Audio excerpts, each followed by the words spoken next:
E aí, como você tá? Tá frio aí também? Quer um abraço?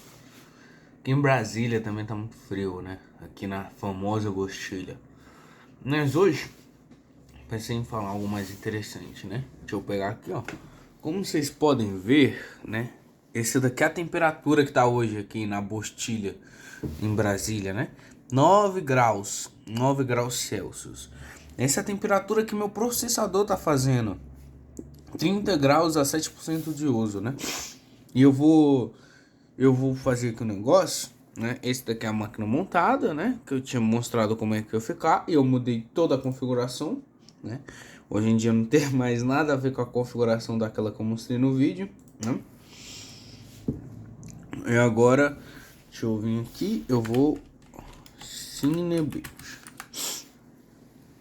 Agora, vamos ver como que vai ficar o bench do meu computador quando eu tentar, quando eu colocar ele para usar tudo, né? O full power dele, a temperatura. Vamos usar o multicore. Ó, start. Ó, ele já começa a ficar tudo mais lento. Tirei o low, ó. Aqui, ó. Deixa eu colocar aqui pro lado, ó. Vocês estão vendo a temperatura que ele atinge? Acho que não tem como, né? Aqui, ó. Vocês estão vendo a temperatura que ele atinge? 60 graus Celsius a 100% do uso, né? Então, o que acontece, né? Como vocês podem ver, apesar da temperatura estar 9 graus, ontem eu consegui manter ele a 50 graus fazendo isso, né? Mas por que será que está acontecendo isso, né? Primeiro que a gente vai ter a sensação térmica, né? Segundo, que o cooler, né? Eu vou mostrar uma outra foto aí de quando eu fiz o mesmo. Opa, foi mal. Então, por que será que acontece isso, né? De mudar tanta temperatura de um dia pro outro. Eu vou deixar uma foto aí de quando eu fiz isso. Eu tava na temperatura normal, ambiente de 20 a 30 graus, que ficou numa temperatura em média de 80, né? Hoje, então, lógico, você vai falar, porque tá mais frio, tá mais frio, esfria mais. Lógico que vai esfriar mais, mas será que você consegue ir além disso? Pô, o cooler não deveria resfriar, né? Não tem um refrigeramento, ele não deveria colocar nas temperaturas abaixo do ambiente, em qualquer ambiente que fosse, né? Pra que serve o fan? O fan não refrigera aquele processador? Na verdade, não. Se nós formos técnicos, o cooler ele não refrigera nada. O cooler ele resfria. O que é o processo de resfriamento? O processo de resfriamento é quando você tem uma fonte quente e você coloca um tipo de transferência de calor no qual você quer colocar essa fonte quente sempre numa temperatura ambiente. A refrigeração, por outro lado, é quando você possui uma fonte quente e você coloca um líquido, né? Um líquido que vai retirar o calor da fonte quente que está abaixo da temperatura ambiente. Então o que acontece? No resfriamento, você nunca vai conseguir passar da temperatura ambiente. Então hoje está 9 graus, eu nunca iria conseguir passar dos 9 graus, né, aqui com o meu sistema de refrigeração. Enquanto com o meu sistema de resfriamento, foi mal. Enquanto com o meu sistema de refrigeração, eu conseguiria facilmente passar dos 9 graus, né? Eu conseguiria, dependendo de como eu fizesse essa refrigeração. Tem gente que faz refrigeração com aquele nitrogênio líquido que consegue diversas vezes temperaturas abaixo de zero com overclocks extremos, com frequências altíssimas de processador, né? E por que isso acontece? Então, na termodinâmica, o que muita gente não entende é que, primeiramente, a termodinâmica como base, ela nunca foi entendida muito bem durante o seu negócio, né? A termodinâmica foi uma coisa que usou conceitos que vinham lá da época de Newton, de Leibniz, que era o vis vita, né, que era a força vital, que era uma força que impeliu o movimento a continuar se movendo, né? Isso é muito filosófico, assim, se você for parar para pensar naquela força que vai continuar impelindo a se mover, que seria devido àquela primeira lei, né? A primeira lei de Newton, que dizia que o movimento com uma velocidade uniforme e retilínea ele continuaria indefinidamente até algo parar, né? E todo mundo pensou, oh, meu Deus do céu, o que será que deve ser essa velocidade? O que será que deve continuar movendo este corpo? E era o chamado vis vita, né? E depois foi se transformando esse vis vita em diversos conceitos, até que esse vis vita, né, que foi chamado por Coriolis de uma energia mecânica, né? E ele foi cunha também o nome da energia potencial. Na verdade, ele não cunha o nome. O nome é cunhado depois. Mas ele cunha a definição da energia potencial e do trabalho com Gustavo Coriolis. Ele é um dos caras que definem essa energia trabalho, né? Que a energia, se nós formos ser filosóficos, a energia é a capacidade de gerar trabalho, né, que é o mesmo vis vita, né? O vis vita ele se transforma em energia cinética, depois é cunhado energia potencial, aquele que muda de acordo com o espaço que você está, e o trabalho é o que é gerado de acordo com essas energias, que seria uma força à distância.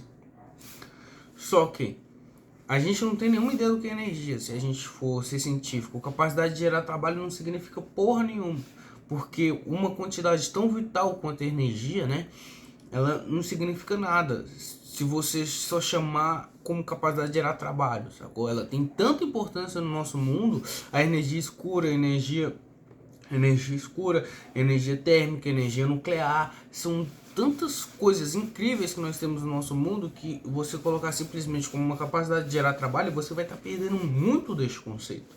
Então, e durante esse meio tempo de energia e tal, eles estavam tentando entender calor, como é que funcionava esse tal de calor. E existiam muitas teorias de calor. Existiam as do fluidos, né? Existiam de fluidos dentro do seu corpo, que eram fluidos se trocando. Aí existia e dentro dessa teoria dos fluidos existia uma teoria chamada do calórico, né? Que era muito defendida pelos franceses.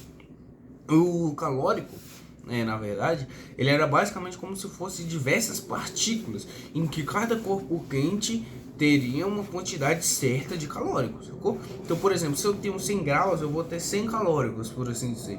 E quando eu perco a temperatura para um ambiente mais frio, eu vou ter 50 calóricos. Vamos dizer que eu perdi 50 graus para um ambiente frio. Então eu vou ter perdido 50 calórico e eu vou continuar com 50 calóricos. Só que esse calórico não pode ser nem destruído e não pode nem ser criado.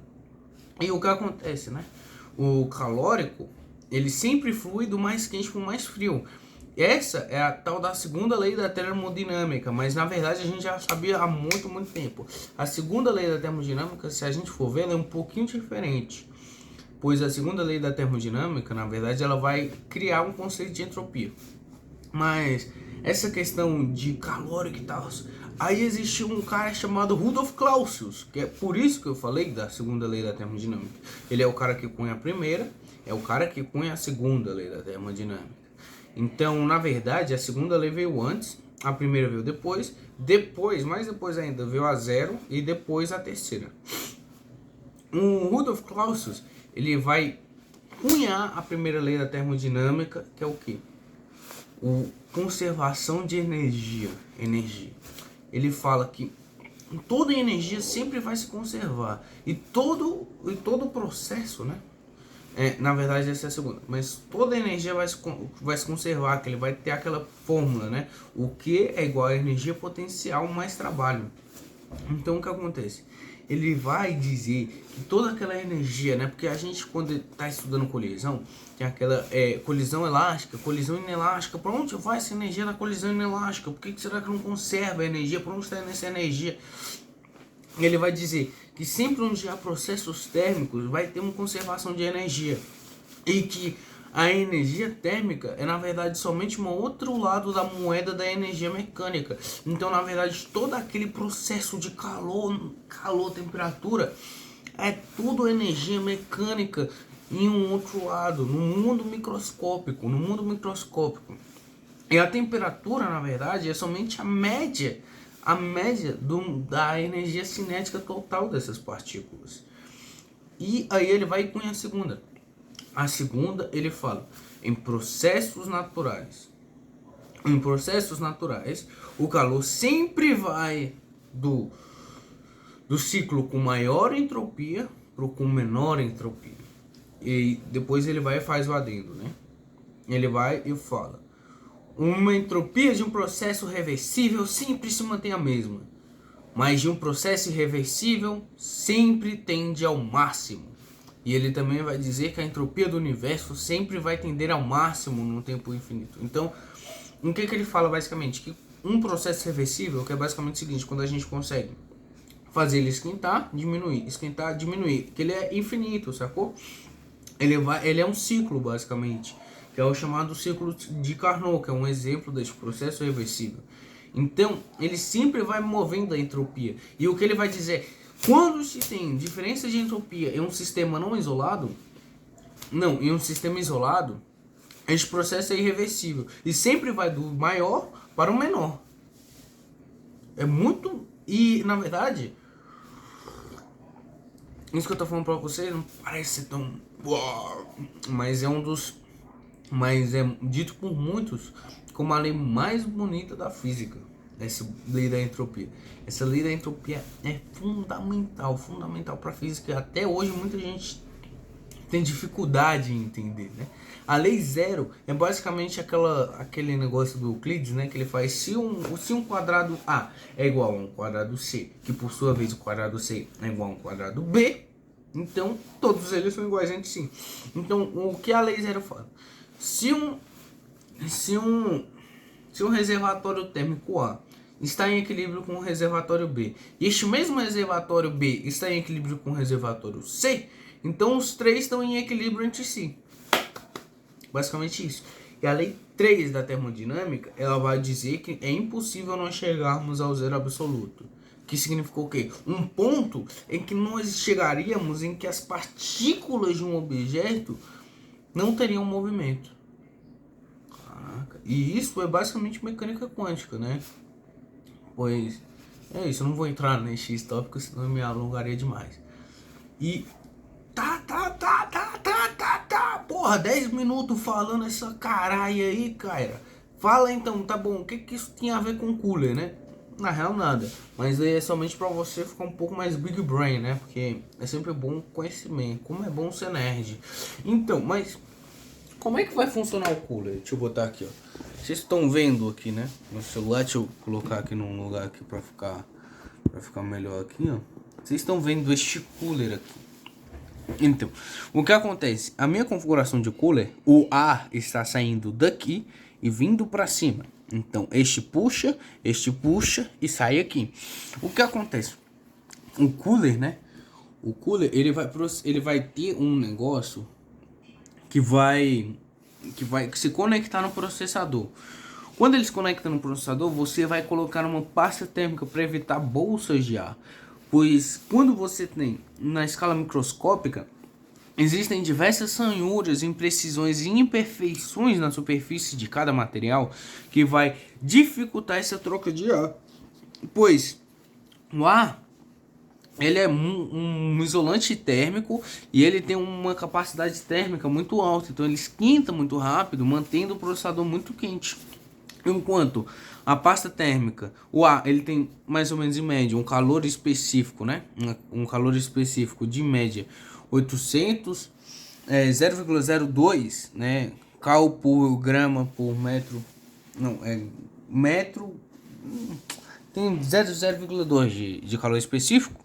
Enquanto isso, a pasta térmica tem de 4 até 8 de calor específico, que é muito. Então, para você esquentar uma pasta térmica de 1 grau, é bem mais difícil do que esquentar um ar. E o que acontece? E você vai criando esse processador que vai mandar essa energia toda para os heat pipes, né? Que são os canos de calor. E o que acontece? Esses canos de calor vão esquentar uns líquidos que existem dentro delas. E como vocês podem ver, cada um desses daqui é um heat pipe aqui, ó. Então são 6 que eu tenho no meu cooler, né? Então, vai existir líquidos que vai esquentar aquele líquido que está na base do heat pipe, ele vai evaporar e vai subir para cá, ó. Para cá, ó. Vocês estão vendo nessas ranhuras aqui no alumínio? E esse líquido evaporado vai subir para cá. E como eles estão em contato com este material condutor, ele vai começar a fazer um equilíbrio térmico com esses alumínios aqui. E o que acontece? Quando ele faz este equilíbrio térmico, este alumínio começa a esquentar e este daqui vai começar a perder. Pois vamos dizer, a gente tem um líquido que vai chegar aqui com mais ou menos 100 graus Celsius, né? E esse daqui tá 20 graus Celsius. Você vai achar uma temperatura menor do que essa que tá em equilíbrio, do que essa que tá vindo, uma fonte quente, e maior do que o da fonte fria, ficando em um meio termo entre os dois. Então a fonte quente vai perder calor para a fonte fria, pois está acontecendo um processo de troca de calor. E esta é a própria definição de calor, uma troca de energia e de temperatura entre duas fontes. E o que acontece? Como eles estão trocando o calor entre si, né? Estes alumínios vão ficar quentes e vão começar a esquentar o ar do lado de fora que teoricamente está numa temperatura ambiente. Então vamos dizer que de 100 a 20 chegou a 70. E agora ele vai começar a fazer troca com hoje, né? De 70 a 9. Fazendo assim que abaixa a temperatura. Só que o que acontece? Por que é bom a gente ter os coolers? Os coolers, basicamente, o que eles estão fazendo? Eles estão pegando o ar novo daqui de baixo e mandando para cá, para que este ar quente que está fazendo aquela troca de temperatura de 70 graus a 9 graus possa ser reciclado, né? Então o ar quente vai sair para cá para cima e este novo ar que está numa temperatura ambiente vai entrar por baixo e vai recomeçar todo este processo cíclico, né? E o que acontece? O ar também, quando ele faz isso, ele vai eliminando diversas bolhas de umidade, de água, de vapor de água que criam entre essas placas de alumínio, que criam basicamente um cobertor térmico que dificulta a troca térmica entre o ar e essas placas de alumínio quente, né? Então é basicamente assim que funciona. Só que, como vocês podem ver, eu tenho diversos fãs, né? Para que servem esses fãs aqui dos meus lados? Eu já falei isso, mas ele serve basicamente para reciclar aquele ar que está aqui dentro. Pois se a gente não deixasse nenhum fã aqui, ficaria muito difícil para esse ar que este cooler está tirando sair para fora. E até que todo este equilíbrio térmico que a gente está vendo aqui chegaria a um ponto que ele teria um equilíbrio térmico com basicamente todo o ar que está dentro do gabinete. E quando ele chegasse nesse ponto, o ar do gabinete ia ficar lá em cima e ele estaria basicamente fazendo esse processo de refrigeramento de equilíbrio térmico entre temperaturas mais altas. Então seria de uma temperatura mais alta para uma um pouco mais baixa. E ele não iria estar sendo tão eficaz nesse processo. Então, como vocês podem ver, por isso que é um processo de resfriamento. O processo de resfriamento, ele nunca consegue ir abaixo da temperatura ambiente. Agora, tá, mas será que a gente consegue fazer um processo de refrigeração?